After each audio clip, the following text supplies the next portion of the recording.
Plus de 200 modèles, les matras à l'honneur et une grande bourse de pièces détachées. Le salon champenois du véhicule de collection a lieu ce week-end au Parc des Expositions de Reims. Nous avons pu rencontrer sur place le vice-président de l'association en charge de l'événement. Christophe Fouan, bonjour, merci de nous accorder un petit peu de votre temps. Est-ce que vous pourriez tout d'abord nous présenter ce salon en quelques mots ? D'abord, je vous salue. Alors le salon, c'est la 34e édition dans le nouveau parc des expositions de Reims qui a complètement été rénové. C'est un nouvel écrin, c'est une nouvelle manifestation. On a récupéré notre date initiale du mois de mars. L'année dernière, on l'avait fait en mois de juin, on a repris notre date fétiche du mois de mars. Cette année, nous avons 450 exposants. Alors, il y a deux points forts dans ce salon. Il y a la partie exposition de voitures, donc ce sont les associations. Et il y a surtout une très très grosse bourse d'échange qui se trouve dans le hall 1 et qui se trouve en extérieur.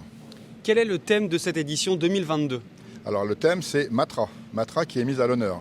Donc, il y aura un très beau plateau de véhicules Matra, dont 4 Matra de compétition qui viennent du musée de Romorantin, le musée Matra, dont 3 de ces voitures ont été pilotées par Jean-Pierre Beltoise. Est-ce qu'on peut dire que pour vous, c'est la fin de 2 années très compliquées ? Ah oui, c'est très très compliqué. En 2020, on a monté 3 fois le salon, 3 fois il a été annulé. En 2021, on l'a fait au mois de juin, ça a été un peu plus qu'en double teinte parce qu'il y avait la jauge et il y avait surtout le couvre-feu. Donc là, ça a été vraiment un petit peu très, même beaucoup difficile. Vous vous attendez à quelle affluence ? Alors là, on n'en a vraiment aucune idée. En 2019, on avait fait 32 000 visiteurs. En 2021, on en a fait 8 000.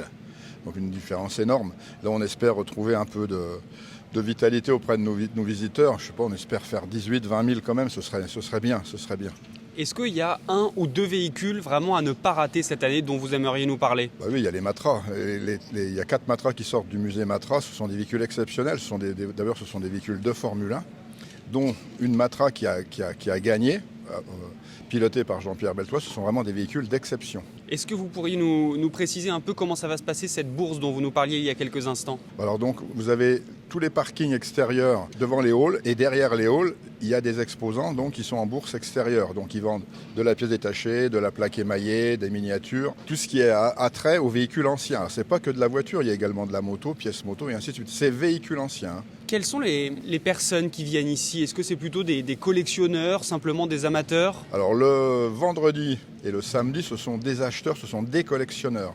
Donc il y a ceux qui restaurent leurs voitures et puis il y a ceux qui achètent de l'automobilia, qui font collection de plaques émaillées, qui font collection de mascottes, qui font collection de voitures à pédales. Et ça, ce sont vraiment des acheteurs. Par contre, le dimanche, ce sont plus des gens flâneurs qui viennent voir les décorations de stands, qui viennent en famille. C'est 2 sortes de clientèle différentes.